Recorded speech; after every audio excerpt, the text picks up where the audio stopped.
अकबर बीरबल और दो मोती और दो मूर्ख।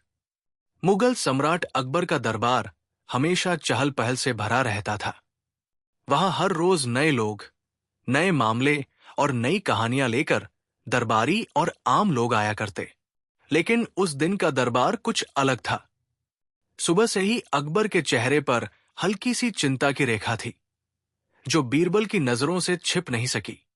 बीरबल, जो अकबर के सबसे चहेते और चतुर नवरत्नों में से एक थे, धीरे धीरे सम्राट के पास पहुंचे और बोले, महाराज, आज आपके चेहरे पर विचारों की गंभीरता है। सब कुशल तो है? अकबर ने धीरे से मुस्कुराते हुए कहा, बीरबल, मुझे तुमसे एक नई परीक्षा लेनी है। लेकिन इस बार मामला सिर्फ बुद्धि का नहीं, बल्कि दृष्टि और निर्णय शक्ति का भी है।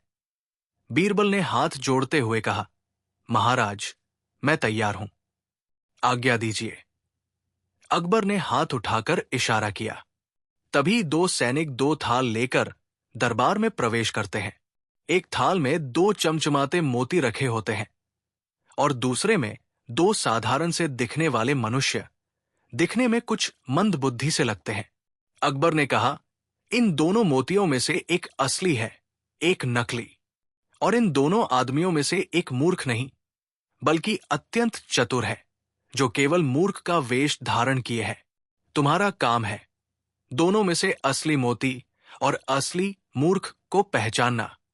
पूरा दरबार सन्न रह गया। ये कोई सामान्य पहेली नहीं थी। ये बीरबल की अब तक की सबसे कठिन परीक्षा लग रही थी। बीरबल ने सबसे पहले दोनों मोतियों को ध्यान से देखा। वो बिना बोले कुछ देर उन्हें घूरता रहा। मोती एक जैसे थे, आकार, चमक और सफेदी में कोई अंतर नहीं था। फिर वह दोनों व्यक्तियों की ओर मुड़ा। एक की आंखों में स्थिरता थी, जबकि दूसरा बार बार अपनी उंगलियां मोड़कर कुछ गिनता सा दिख रहा था, जैसे उसे अपनी उंगलियों का भी भरोसा न हो। बीरबल ने मन ही मन सोचा, अगर दोनों व्यक्ति भ्रम में डालने के लिए एक जैसे वेशभूषा में हैं, तो अंतर आंखों में छुपा है। पर इससे पहले कि बीरबल कुछ कहे, अकबर ने दोबारा कहा, एक बात और, तुम्हें सिर्फ एक ही सवाल पूछने का अधिकार है। एक मोती को छू सकते हो, लेकिन दोनों को नहीं। और दोनों व्यक्तियों से भी सिर्फ एक एक वाक्य सुन सकते हो। ये नियम सुनकर दरबारियों में खुसर पुसर शुरू हो गई।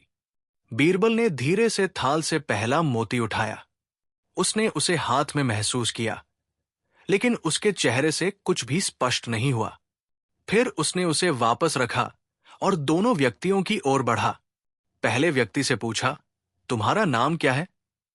व्यक्ति बोला, नाम तो भूल गया हूं, पर हां, मैं चांदनी रात में सूरज ढूंढता हूं। पूरे दरबार में हंसी गूंज उठी, पर बीरबल गंभीर रहा। अब वो दूसरे व्यक्ति के पास गया और पूछा, तुम्हें किस चीज से डर लगता है? व्यक्ति बोला, मूर्खता से। एक क्षण के लिए बीरबल की आंखें चमक उठीं। बीरबल अब दरबार के बीच खड़ा था। वो शांत था, पर उसकी आंखें बता रही थी कि वो निर्णय कर चुका है। उसने कहा, महाराज, मेरे पास निर्णय है, लेकिन क्या मैं एक सुझाव दे सकता हूं? अकबर ने सहमति में सिर हिलाया। इन दोनों मोतियों को एक हाथ में रखकर बंद कीजिए और सिर्फ 1 मिनट के लिए अपने मन से निर्णय कीजिए कि कौन असली है। फिर मुझे थमा दीजिए। अकबर ने वैसा ही किया। उन्होंने दोनों मोती उठाए, एक हाथ में रखे, कुछ देर महसूस किया, फिर बीरबल को थमा दिया। बीरबल ने मोती उठाया और ऊंची आवाज में कहा, महाराज, ये मोती असली है। अकबर चौंक गए। तुमने कैसे जाना? क्योंकि आपने अनजाने में वही मोती पहले उठाया, जिसे आपने पहले भी कई बार देखा है, अपने तिजोरी में। हाथ की आदत से असली मोती की गर्माहट आपके स्पर्श में उतर आई। अकबर मुस्कुरा उठे। और व्यक्ति, बीरबल ने कहा, जो मूर्खता से डरता है, वो मूर्ख नहीं हो सकता। इतना कहने के बाद बीरबल दोनों व्यक्तियों के पास गया और धीरे से बोला, क्या अब असली रूप में आना चाहेंगे? दूसरा व्यक्ति मुस्कराया और एकदम सीधा खड़ा हो गया। उसका स्वर गूंजा, मैं दक्षिण भारत से आया एक ख्यात विचारक हूं। सम्राट की अनुमति से आपकी बुद्धि की परीक्षा लेने आया था।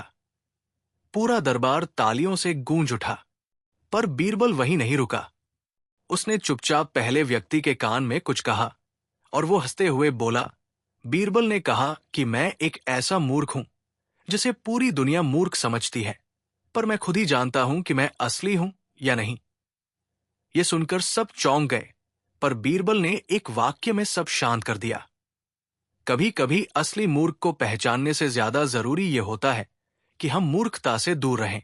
बीरबल के निर्णय पर जब दरबार तालियों से गूंज उठा, तभी अकबर की दृष्टि पीछे खड़े एक बूढ़े आदमी पर पड़ी जो बहुत देर से कुछ लिख रहा था और मुस्कुरा रहा था। बीरबल ने भी उसकी ओर ध्यान दिया। बीरबल धीरे धीरे उस बूढ़े आदमी की ओर बढ़ा और पूछा, आप कौन हैं और इतने ध्यान से क्या लिख रहे हैं? वृद्ध व्यक्ति ने सिर उठाया। उसकी आंखें तेजस्वी थी, चेहरा झुर्रियों से भरा हुआ लेकिन चमकदार। उसने उत्तर दिया, मैं एक इतिहासकार हूं।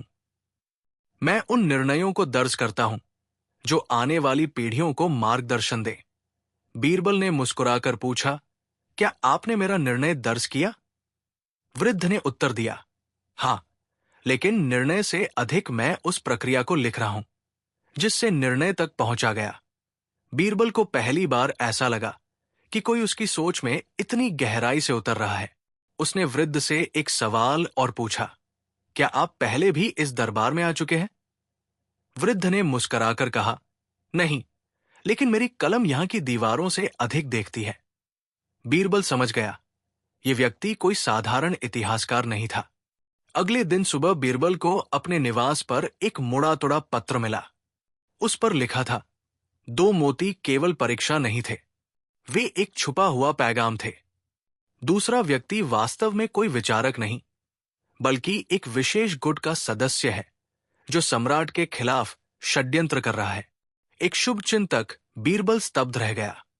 उसने तुरंत अकबर को इसकी सूचना दी, लेकिन अकबर ने केवल इतना कहा, बीरबल, क्या तुम इसका सत्य पता कर सकते हो?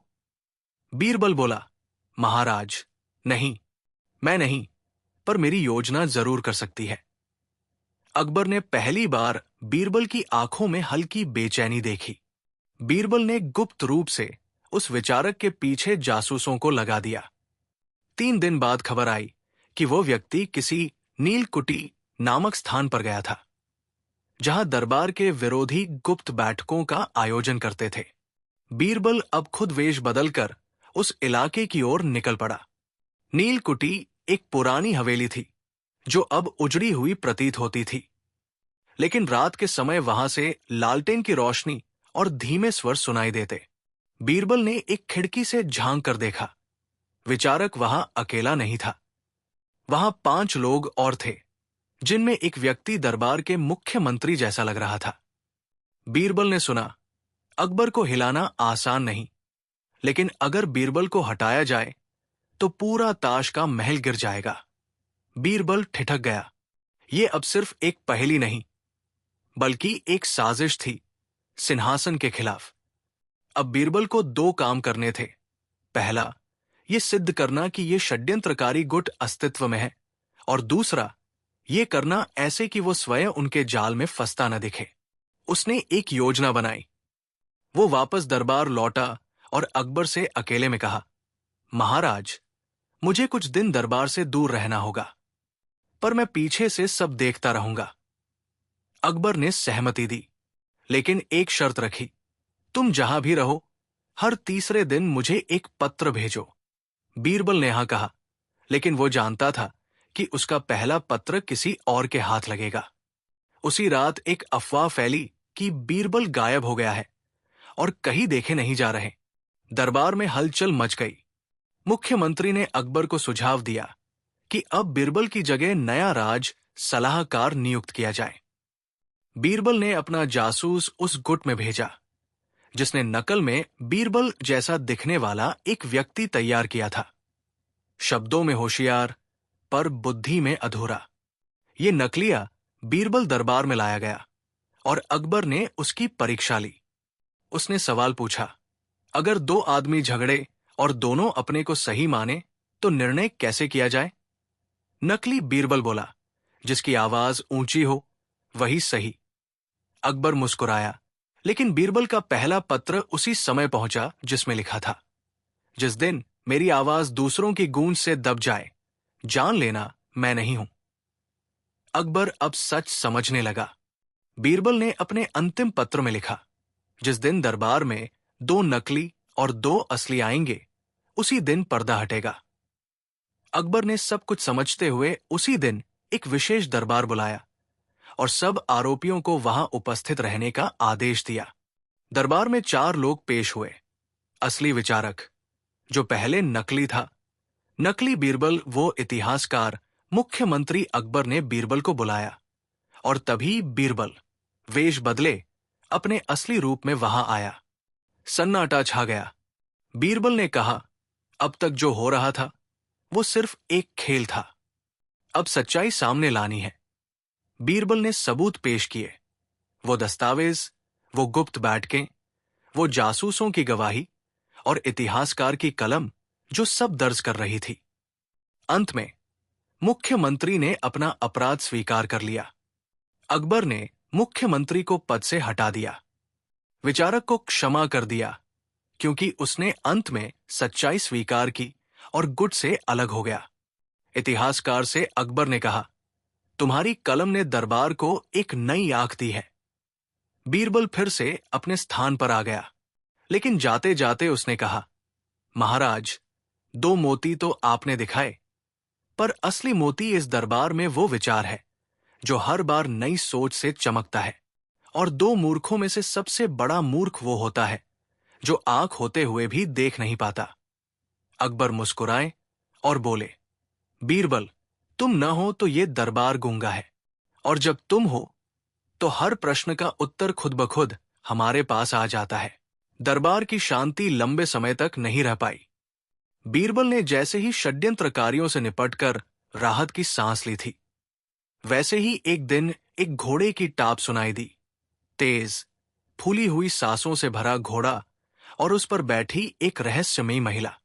वो घोड़े से उतरी, उसकी आंखों में क्रोध और आत्मविश्वास दोनों थे। मैं नूरजहां हूं, मलवा की राजकुमारी, मुझे न्याय चाहिए। अकबर ने सिर उठाया और उसे बैठने का आदेश दिया। बीरबल ने उसकी आंखों में झांका। ये स्त्री साधारण नहीं थी। नूरजहां ने कहना शुरू किया, मेरे राज्य से 2 बेशकीमती मोती चोरी हुए हैं। वे मोती सिर्फ धन नहीं, एक प्राचीन रहस्य की कुंजी है, और मुझे पूरा विश्वास है कि वे इस दरबार में छिपे हैं। दरबार में सन्नाटा छा गया। नूरजहां ने आगे बताया, ये मोती राजवंश के सबसे पुराने ग्रंथ सप्तगुप्त की चाबी है। ये वही 2 मोती हैं जिन्हें महाराज ने पिछले सप्ताह मेरी नजरों के सामने किसी दरबारी से मंगवाया था, मगर आज वे कहीं नहीं हैं। और संयोग देखिए, उस दिन बीरबल भी उन मोतियों की परीक्षा कर रहे थे। पूरे दरबार की नजरें बीरबल की ओर घूमी। बीरबल शांत था, पर भीतर से वो चौंक गया। ये वही 2 मोती थे जो पहले रहस्यमय परीक्षा में प्रयोग किए गए थे। बीरबल ने कहा, महाराज, ये एक नई परत है उसी कहानी की जिसे हम पूरा समझ चुके थे, लेकिन लगता है वो कहानी वहीं से शुरू हुई थी जहां हमने उसे समाप्त माना। नूरजहां बोली, मैं ये साबित कर सकती हूं कि वो नकली विचारक, जिसे आपने क्षमा कर दिया, उन्हीं चोरों में से है। अकबर ने बीरबल से कहा, इस मामले की तह तक जाकर केवल तुम ही सच्चाई ला सकते हो। बीरबल ने सबसे पहले उस नकली विचारक को खोजने की कोशिश की जिसे छोड़ा गया था। वो गायब हो चुका था। उसका नाम शेख मंसूर था और खबर मिली कि वो अब विंध्याचल पर्वत के किनारे किसी पुरानी गुफा में छिपा है।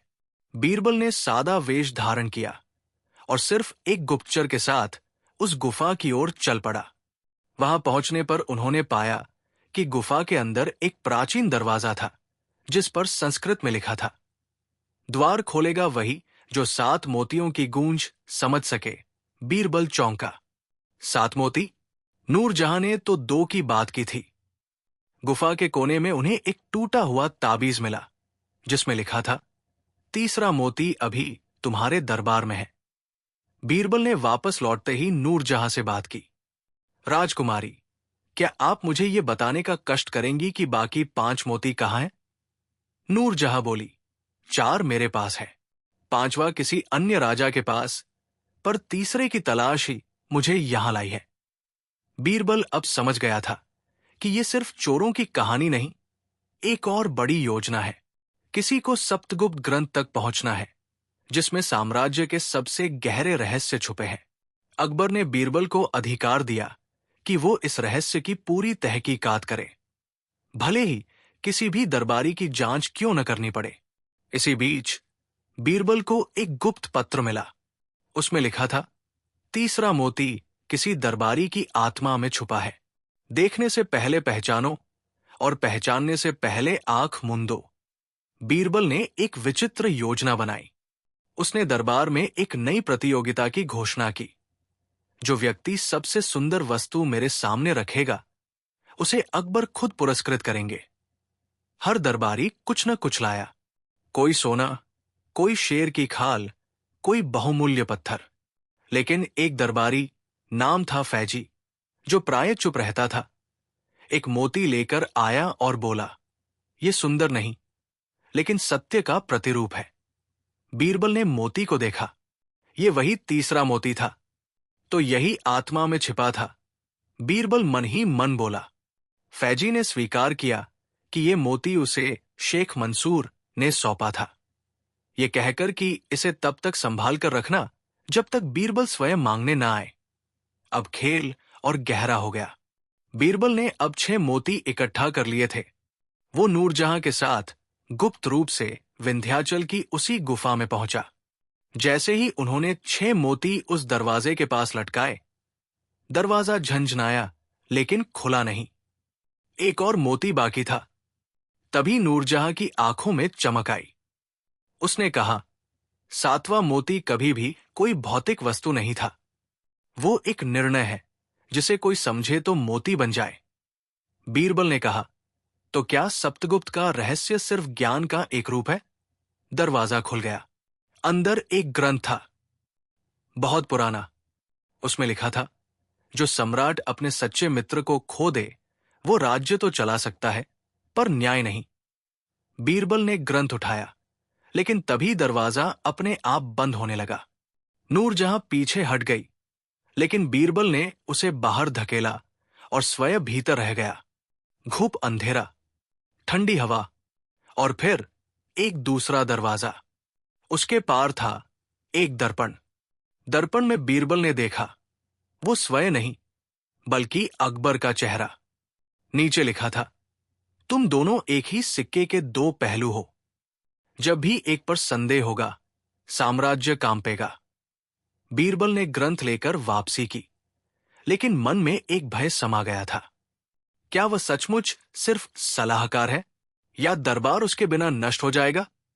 नूरजहां चली गई, मगर जाते जाते उसने कहा, बीरबल, तुम केवल दरबारी नहीं, एक प्रतीक हो।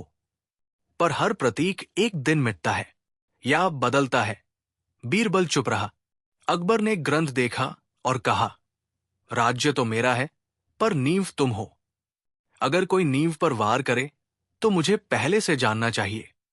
बीरबल ने उत्तर दिया, महाराज, अब युद्ध बाहरी नहीं, अंदर से शुरू होगा, और उसका पहला निशाना सत्य होगा। बीरबल का हृदय कुछ विचलित था। विंध्याचल की गुफा में मिले रहस्यमय ग्रंथ और उसमें लिखा वो वाक्य, जब भी एक पर संदेह होगा, साम्राज्य कांपेगा, उसके अंतर्मन को हिला गया था। वो रातों को देर तक सोचता रहता। क्या कोई ऐसा भी हो सकता है जो बीरबल जैसा दिखता, सोचता और चलता हो, पर जिसका उद्देश्य घातक हो?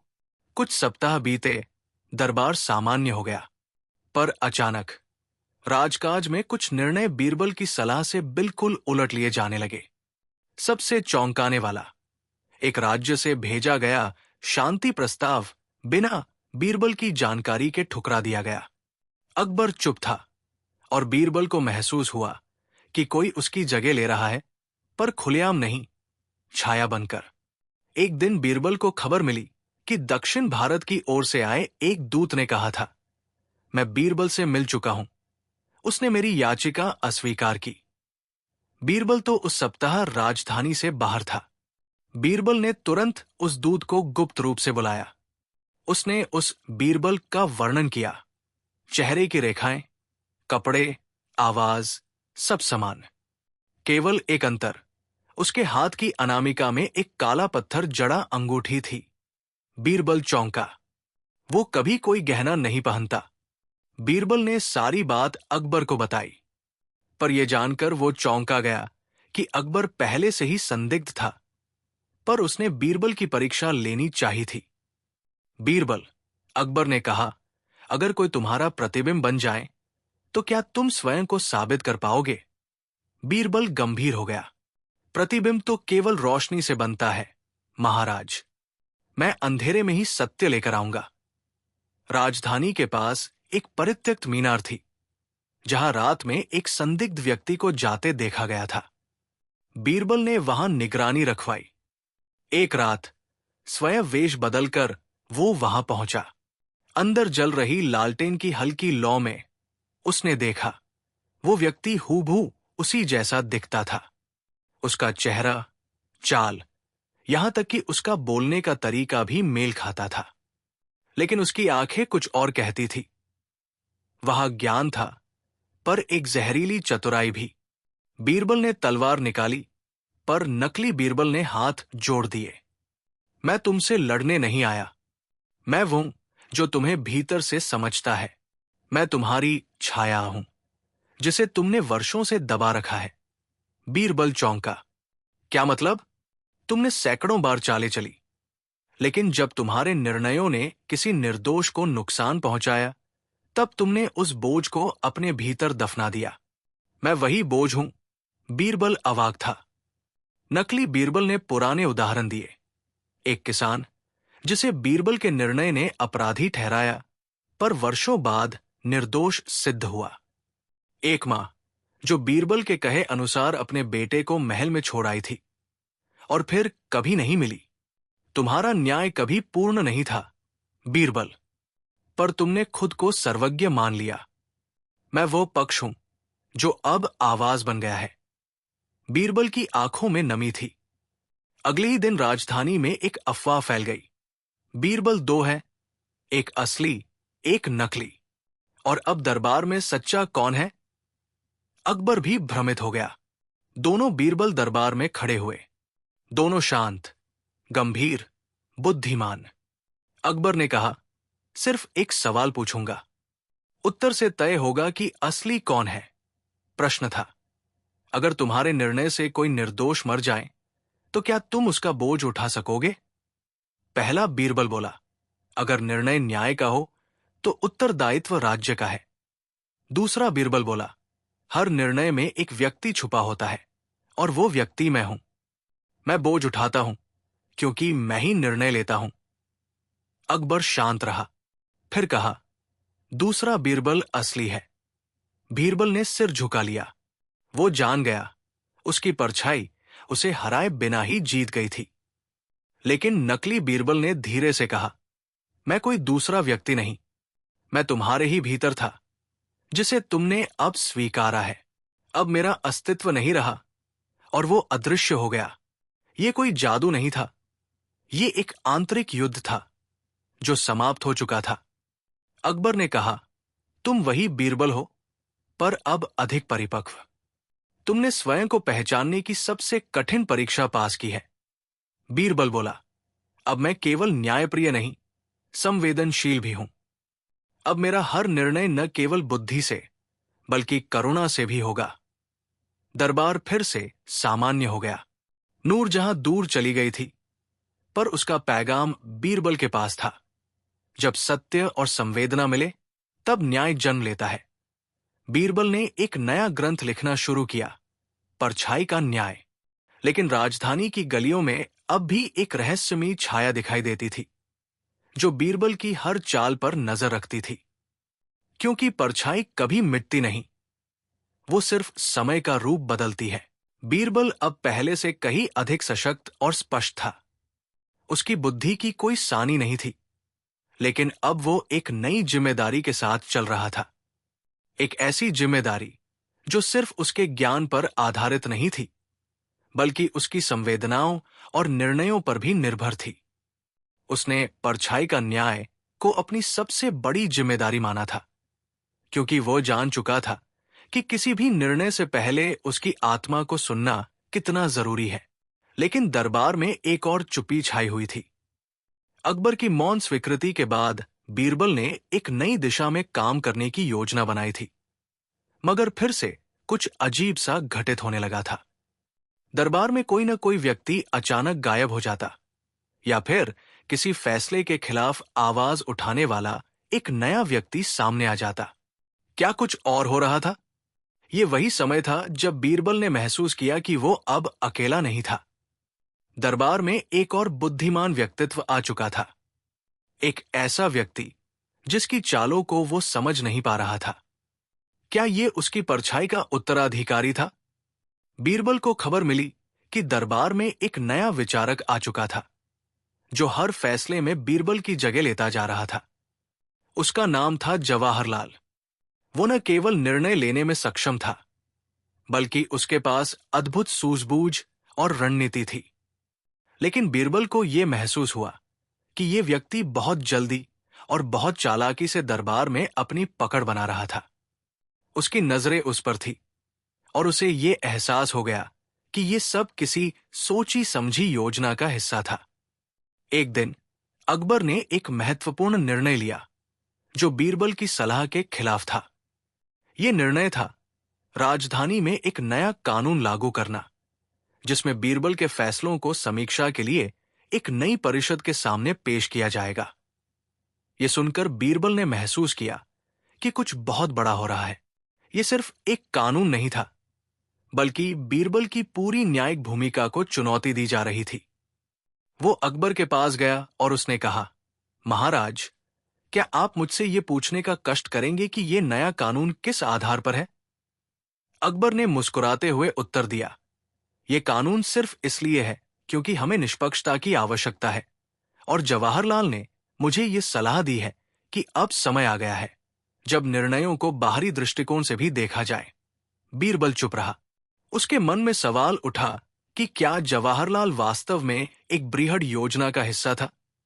क्या वह सिर्फ एक साधारण सलाहकार था, या फिर वो उसके भविष्य की योजना को छुपाकर उसकी भूमिका को खत्म करने की कोशिश कर रहा था? बीरबल को अब समझ में आ गया कि उसका सामने आने वाला सबसे बड़ा युद्ध मानसिक होगा। वो इस बार अपनी बुद्धि और समझ के मुकाबले एक अन्य व्यक्ति से नहीं, बल्कि अपने डर और अपनी परछाई से लड़ेगा। वो कई रातों तक सो नहीं पाया। एक दिन उसने जवाहरलाल से मिलने का निर्णय लिया। दरबार में अकेला एक स्थान था, वो पुरानी बगिया, जहां वे अक्सर चुपके से बैठकर चर्चा किया करते थे। वहां वो जवाहरलाल से मिला, और दोनों ने एक दूसरे की आंखों में गहरे झांका। तुमने मेरा रास्ता क्यों रोका?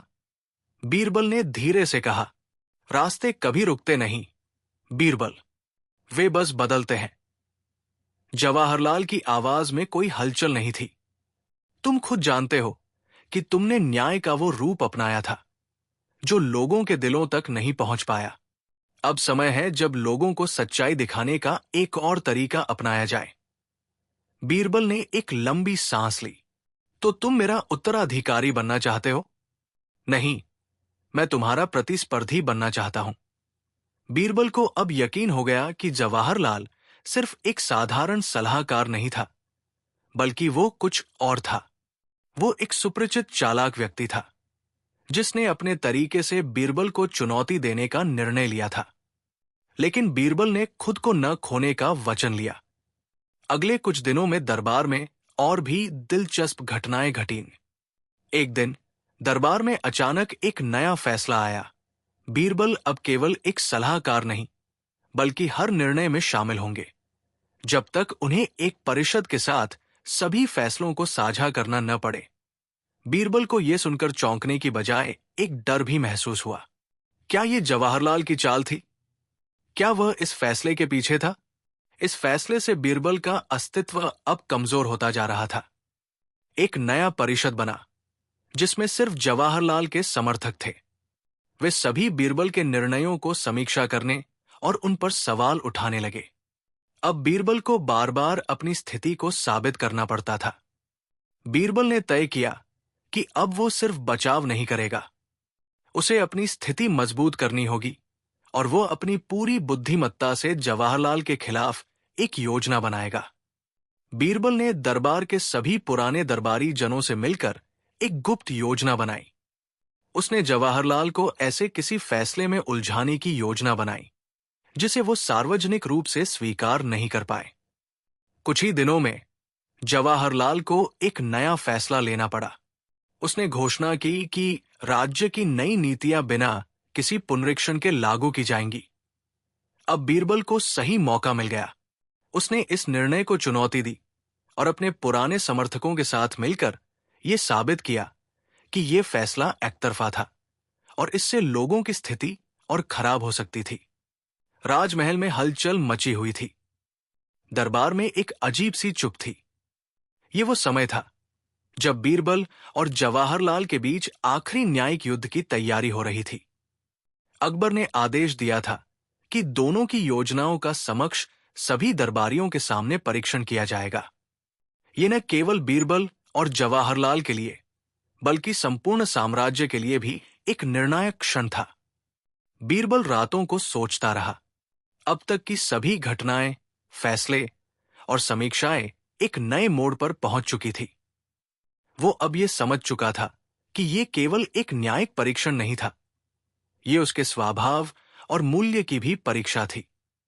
बीरबल के सामने चुनौती थी, क्या वो सिर्फ अपने फैसले और सोच से सम्राट का विश्वास जीत सकता है या फिर उसे जवाहरलाल जैसे चालाक व्यक्ति के मुकाबले अपनी मानसिक शक्ति से जीत हासिल करनी होगी। अगली सुबह दरबार में एक ऐतिहासिक बैठक का आयोजन हुआ। अकबर ने आदेश दिया कि सभी दरबारियों को बिना किसी पक्षपाती रुख के दोनों के प्रस्तावों पर विचार करना होगा। बीरबल और जवाहरलाल को क्रमशः अपने विचार प्रस्तुत करने थे। जवाहरलाल ने सबसे पहले अपना प्रस्ताव प्रस्तुत किया। उसकी योजना थी कि राज्य में कड़े और त्वरित निर्णय लिए जाएं, ताकि प्रशासन को शीघ्र निर्णय लेने में कोई कठिनाई न हो। उसके अनुसार न्याय की गति और सभी मामलों में एक जैसे फैसले राज्य की प्रगति और सुरक्षा के लिए आवश्यक थे। जवाहरलाल ने यह भी कहा, कभी कभी न्याय की प्रक्रिया को धीमा करने से राज्य को बड़ा नुकसान हो सकता है। हमें त्वरित निर्णयों की आवश्यकता है, भले ही उनका मूल्यांकन बाद में किया जाए। उसने न्याय के सिद्धांत को कठोरता और ठंडे मन से लागू करने की बात की, ताकि राज्य को कोई भी संकट या असुरक्षा का सामना न करना पड़े। अब बारी थी बीरबल की। वो शांतचित्त बैठा था और उसकी आंखों में एक गहरी सोच थी।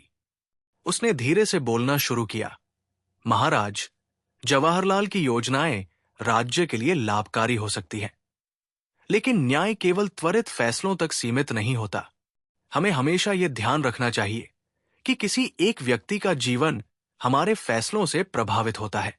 क्या हम इस पर विचार करते हैं? उसने आगे कहा, राज्य के निर्णयों को धीमा करना शायद समय को बर्बाद करने जैसा लगे, लेकिन कभी कभी धीमी प्रक्रिया से ही सच्चाई और न्याय का पता चलता है। यही असली न्याय है, जो न केवल कानून बल्कि करुणा और मानवता को भी मान्यता देता है। बीरबल ने उदाहरण दिया, अगर किसी व्यक्ति के खिलाफ झूठी गवाही दी जाती है तो उसे जल्दबाजी में सजा नहीं दी जा सकती। एक गहरी जांच की आवश्यकता होती है ताकि किसी निर्दोष का जीवन बर्बाद न हो। दोनों के प्रस्तावों के बाद दरबारियों ने बहुत विचार विमर्श किया। कुछ दरबारी जवाहरलाल के पक्ष में थे, क्योंकि उनका तर्क था कि राज्य में त्वरित फैसले समय के साथ प्रगति सुनिश्चित करेंगे। वहीं कुछ दरबारी बीरबल के पक्ष में थे, क्योंकि उन्होंने न्याय की स्थिरता और मानवता की बात की थी। तभी अकबर ने उठते हुए कहा, अब हमें यह तय करना होगा कि हम किस दिशा में आगे बढ़ें। हमारे निर्णय का असर न केवल हमारे साम्राज्य पर बल्कि हमारी आत्मा पर भी पड़ेगा। मैं चाहता हूं कि तुम दोनों अपने अपने फैसलों का एक उदाहरण प्रस्तुत करो, ताकि हम सब देख सकें कि किसमें सच्चाई और न्याय का पालन हो रहा है। ये एक चुनौती थी जिसे दोनों को स्वीकार करना पड़ा। अकबर ने बीरबल और जवाहरलाल से कहा, तुम दोनों को एक माहौल दिया जाएगा जिसमें तुम्हें अपने फैसले पर विचार करने का पूरा समय मिलेगा। तुम दोनों एक दूसरे के फैसलों का विरोध करने के बजाय अपनी विचारधारा को इस प्रकार प्रस्तुत करो कि तुम अपने रास्ते में पूरी तरह से सही साबित हो सको। अगले दिन बीरबल और जवाहरलाल दोनों को राज्य की सबसे महत्वपूर्ण कानूनी समस्या के समाधान का कार्य सौंपा गया। यह समस्या थी, एक किसान पर चोरी का आरोप था, लेकिन उसके पास पर्याप्त प्रमाण नहीं थे। क्या उसे दोषी ठहराया जाए या उसे निर्दोष माना जाए? बीरबल ने पहले जांच की और उसने पाया कि किसान ने किसी गलती से जो कुछ किया वो चोरी नहीं था, वो एक निर्दोष व्यक्ति था। बीरबल ने अपनी छानबीन में यह भी पाया कि राज्य के कुछ अधिकारी ने सबूतों को तोड़मरोड़ कर पेश किया था। बीरबल ने इसे उजागर किया और न्याय का पालन किया। जवाहरलाल ने इसके विपरीत सिर्फ आरोपों के आधार पर किसान को दोषी ठहराने का फैसला लिया ताकि प्रक्रिया में कोई देरी न हो और अपराधी को त्वरित सजा मिले। अकबर ने दोनों के फैसलों को सुना और फिर निर्णय लिया। उसने कहा, बीरबल, तुमने जो तरीका अपनाया वो हमारी सभ्यता और संस्कृति के अनुरूप है। तुमने न केवल न्याय का पालन किया बल्कि हमारे मूल्यों को भी बचाया। जवाहरलाल की योजना ने तात्कालिक प्रभावों को ध्यान में रखते हुए जल्द निर्णय लेने की बात की थी, लेकिन अकबर ने यह समझा कि अस्थिरता और जल्दबाजी कभी भी किसी राज्य की दीर्घकालिक सफलता की कुंजी नहीं हो सकती। अकबर ने जवाहरलाल को बर्खास्त कर दिया और उसे राज्य से बाहर कर दिया। बीरबल की स्थिति दरबार में फिर से सुदृढ़ हो गई, लेकिन इस बार वो पहले से कहीं अधिक जिम्मेदारी के साथ काम करने लगा था।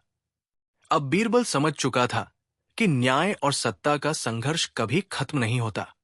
ये एक निरंतर चलने वाली प्रक्रिया है जिसमें सही रास्ते का चुनाव करते हुए भी सही निर्णय लेना होता है। बीरबल ने सोचा, अब मैं सिर्फ न्याय का पालन नहीं करूंगा बल्कि हर फैसले को संवेदनशीलता और मानवीय दृष्टिकोण से भी देखूंगा। हर फैसले के बाद मुझे यह महसूस करना होगा कि वो केवल एक कागज पर लिखा गया शब्द नहीं है, बल्कि वो एक व्यक्ति का जीवन है। और इस तरह बीरबल ने एक नई शुरुआत की, अपने अनुभव और सच्चाई के साथ, जिसमें न्याय केवल एक विचार नहीं बल्कि एक जीवन का हिस्सा बन गया। बीरबल और जवाहरलाल के न्याय के संघर्ष के बाद दरबार में शांति थी। बीरबल ने एक बार फिर साबित कर दिया था कि न्याय केवल त्वरित निर्णयों तक सीमित नहीं हो सकता, बल्कि उसमें संवेदनशीलता और मानवीय दृष्टिकोण भी शामिल होना चाहिए। अकबर ने बीरबल की बुद्धिमत्ता को सराहा और उसे अपने सबसे विश्वसनीय सलाहकार के रूप में स्वीकार किया। लेकिन इस बीच कुछ और ही हो रहा था। बीरबल के लिए एक और बड़े बदलाव की शुरुआत हो चुकी थी, जो न केवल उसके जीवन को बल्कि अकबर के साम्राज्य को भी प्रभावित करने वाला था। कुछ समय बाद बीरबल को एक अनहोनी का आभास हुआ। दरबार में एक नया व्यक्ति आया था जिसका नाम था राजवीर। वो बहुत ही शांत, गंभीर और रहस्यमयी व्यक्ति था जिसने जल्दी ही सभी का ध्यान आकर्षित किया। वो अकबर के पुराने मित्र का पोता था और अकबर ने उसे दरबार में एक उच्च पद पर नियुक्त किया था। बीरबल ने पहली बार राजवीर से मुलाकात की और पाया कि उसकी आंखों में एक गहरी चालाकी थी जो बीरबल की समझ से बाहर थी। राजवीर ने बीरबल से बात करते हुए कहा, आपकी बुद्धिमत्ता और निष्ठा की पूरी दुनिया में सराहना होती है बीरबल, लेकिन क्या आपको लगता है कि हम सच्चे न्याय के रास्ते पर चल रहे हैं? बीरबल चुप रहा। उसे यह सवाल समझ में नहीं आया। राजवीर के शब्दों में कुछ था जो उसे आश्वस्त नहीं कर पा रहा था। राजवीर ने धीरे धीरे दरबार में अपने प्रभाव को बढ़ाना शुरू किया। उसने हर फैसले में अपनी राय दी और अकबर के कान में फुसफुसाते हुए बीरबल के निर्णयों को कमजोर करने की कोशिश की। बीरबल ये सब देख रहा था, लेकिन वो जानता था कि दरबार में इस तरह के उतार चढ़ाव आम है।